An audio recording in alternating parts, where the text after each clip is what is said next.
तो इस वीडियो के एंड पे मैं आपको बताऊंगा कि आपको आखिर करना क्या चाहिए। जब आप इनसे बचेंगे तो आप करें क्या। आप अपने ब्रांड की सारी रेपुटेशन उस मार्केटिंग एजेंसी के हाथ में दे दें। कोई भी किसी किस्म के रिजल्ट्स की गारंटी आपको कोई भी मार्केटिंग एजेंसी नहीं देगी। चाहे कितनी ही रेपुटेबल मार्केटिंग एजेंसी क्यों ना हो, कितना ही नाम उसका क्यों ना हो, कितने ही वो लोग प्रोफेशनल क्यों ना हो, कोई भी मार्केटिंग एजेंसी के अंदर आपको ये कमिट नहीं कर सकता कि वो आपको एक्स नंबर ऑफ रिजल्ट्स ला के देगा। क्या आप ई कॉमर्स बिजनेस ओनर हैं और अपने स्टोर की सेल्स को इंक्रीज करना चाहते हैं, तो आपने ऑब्वियसली मार्केटिंग एजेंसीज को यूज़ किया होगा। अगर यूज़ नहीं किया तो नाम ज़रूर सुना होगा। इस वीडियो के अंदर मैं आपको गाइड करूंगा कि क्यों आपको ई कॉमर्स मार्केटिंग एजेंसीज को अवॉइड करना चाहिए और इनको बिल्कुल भी यूज़ नहीं करना चाहिए, और क्यों ये आपके बिजनेस के लिए पॉइजन की हैसियत रखते हैं। इस वीडियो के अंदर इन सभी बातों के ऊपर डिस्कस करेंगे। लेकिन इससे पहले अगर आप इस चैनल पर नए आए हैं तो वीडियो को लाइक कर दीजिए, चैनल को सब्सक्राइब कर दीजिए, ताकि इस तरह की अमेजिंग वीडियोस हम आप लोगों के लिए लेके आते रहें। इस वीडियो को एंड तक लाजमी देखिएगा, क्योंकि आपको मैक्सिमम वैल्यू इस वीडियो से तभी मिलेगी। तो चलिए शुरू करते हैं। मार्केटिंग एजेंसीज को ना यूज़ करने की कुछ बेसिक रीजंस हैं जो इस वीडियो के अंदर मैं डिस्कस करूंगा। जो नंबर 1 रीज़न है वो है कॉस्ट। तो ऑब्वियसली अगर आप मार्केटिंग एजेंसी को यूज़ करेंगे तो आपका as a e commerce business owner आपके जो प्रॉफिट मार्जिन होंगे वो बहुत ज़्यादा थिन होंगे। इसलिए आप जब भी किसी थर्ड पार्टी मार्केटिंग एजेंसी की सर्विसेज लेंगे तो आपके प्रॉफिट मार्जिन बहुत ज़्यादा श्रिंक हो जाएंगे।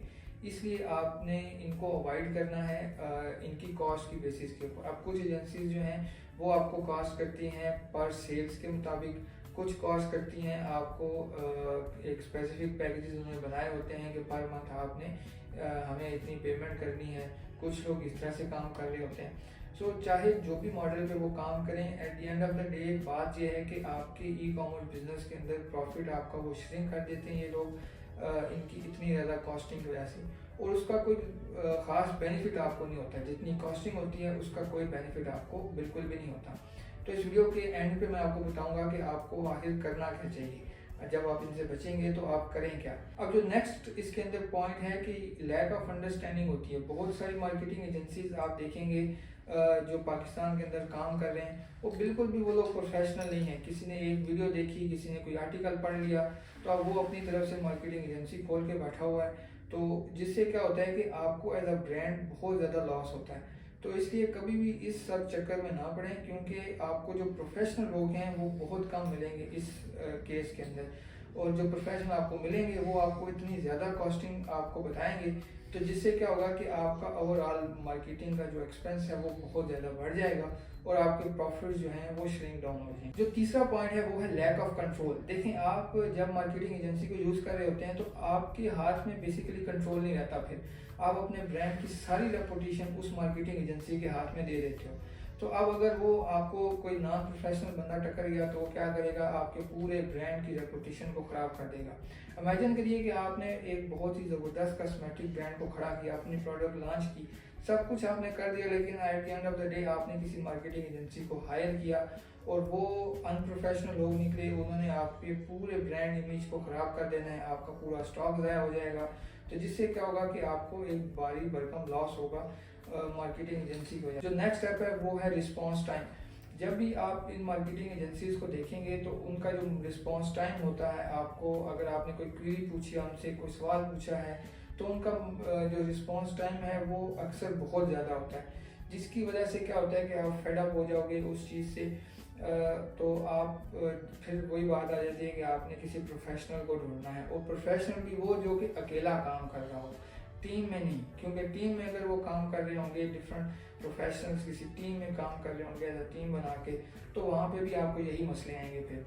तो कोशिश करिए, अगर आप जा ही रहे हैं, अगर आप चाहते हैं कि मैं आउटसोर्स ही करूँगा किसी भी तरह से, तो उस केस में फिर आप किसी ऐसे प्रोफेशनल को ढूंढिए जो कि सोलो काम कर रहा हो, तो वो आपके ब्रांड के लिए ज़्यादा बेहतर है एज़ कम्पेयर टू कि अगर आप किसी इमेच्योर बंदे को दे अपना जो काम है वो आउटसोर्स कर दें, या किसी टीम को आप अपना काम आउटसोर्स कर दें। अब जो लास्ट और सबसे इम्पोर्टेंट पॉइंट है कि क्यों आपको मार्केटिंग एजेंसी यूज़ नहीं करनी चाहिए, उसमें यह है कि कोई भी किसी किस्म के रिजल्ट्स की गारंटी आपको कोई भी मार्केटिंग एजेंसी नहीं देगी। चाहे कितनी ही रेपुटेबल मार्केटिंग एजेंसी क्यों ना हो, कितना ही नाम उसका क्यों ना हो, कितने ही वो लोग प्रोफेशनल क्यों ना हो, कोई भी मार्केटिंग एजेंसी के अंदर आपको ये कमिट नहीं कर सकता कि वो आपको एक्स नंबर ऑफ रिजल्ट्स ला के देगा, और कॉस्टिंग भी आपकी खर्च हो रही होगी मार्केटिंग के ऊपर। उनको उन लोगों को मार्केटिंग एजेंसी को पे भी आप कर रहे होंगे, तो उसमें आपकी एक तो कॉस्टिंग बहुत ज़्यादा हो जाएगी और उसकी कोई गारंटी नहीं है कि वो काम करेगी वो चीज़। तो इसलिए ये सब पॉइंट्स हैं जिनको मद्देनज़र रखते हुए मैं आपको सजेस्ट करूँगा कि कभी भी आप किसी भी डिजिटल मार्केटिंग एजेंसी को यूज़ ना करें। अब आप करें क्या, उस तरफ आते हैं। देखें, एक तो हाल मैंने आपको पहले बता दिया कि अगर आप आउटसोर्स करना ही चाहते हैं तो किसी प्रोफेशनल बंदे को ढूंढिए जो कि सोलो काम करता हो। एक तो ये है। लेकिन दूसरा इसका जो सबसे बेहतरीन हल है वो ये है कि आप खुद से इन स्किल्स को सीखिए। इन स्किल्स को सीखना कोई बड़ी बात नहीं है, कोई रॉकेट साइंस नहीं है इसके अंदर। बहुत ही इजी टू यूज़ इंटरफेस होते हैं फेसबुक मार्केटिंग के, गूगल के, टिकटॉक के, बहुत ही इजी इंटरफेसेस हैं।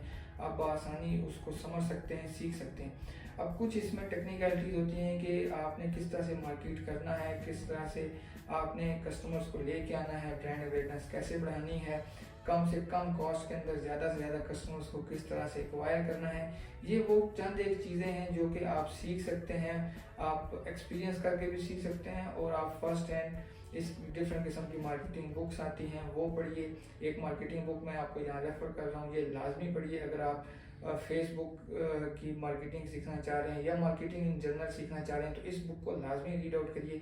ये बहुत ज़्यादा आपके लिए एक हेल्पिंग मटेरियल साबित होगा।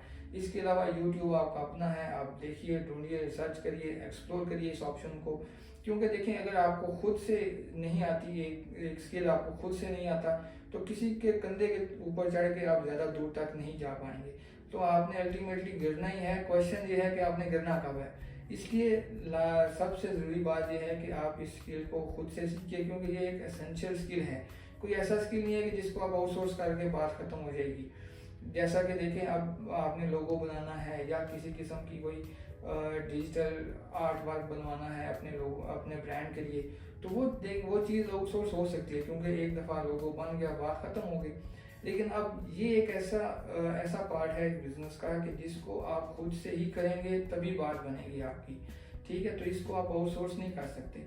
तो लिहाजा ये बात आप अपने माइंड से निकाल लीजिए कि मैं इसको आउटसोर्स कर दूंगा, मेरे पास एक्स नंबर ऑफ फंड्स हैं, मैं इसको बआसानी आउटसोर्स कर सकता हूँ। तो आप चाहे जितने मर्जी पैसे जला लें, आप अगर सस्टेनेबल ई कॉमर्स का बिजनेस खड़ा करना चाहते हैं तो आपको खुद से ये मार्केटिंग स्किल्स सीखने पड़ेंगे।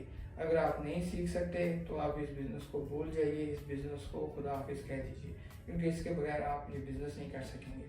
होपफुली इस वीडियो ने कोई वैल्यू जनरेट की होगी आपके लिए। इस वीडियो में कोई वैल्यू जनरेट की हो तो वीडियो को लाजमी लाइक कीजिए, चैनल को सब्सक्राइब कीजिए, और अगर आपकी कोई भी वैल्यूएबल बात अगर आप इस हवाले से करना चाहें तो नीचे कमेंट सेक्शन में आप कर सकते हैं। चैनल को सब्सक्राइब जरूर कीजिएगा ताकि इस तरह की वैल्यूएबल कंटेंट हम आप लोगों के लिए लेके आते रहें। मिलते हैं नेक्स्ट वीडियो में, तब तक के लिए अल्लाह हाफिज़।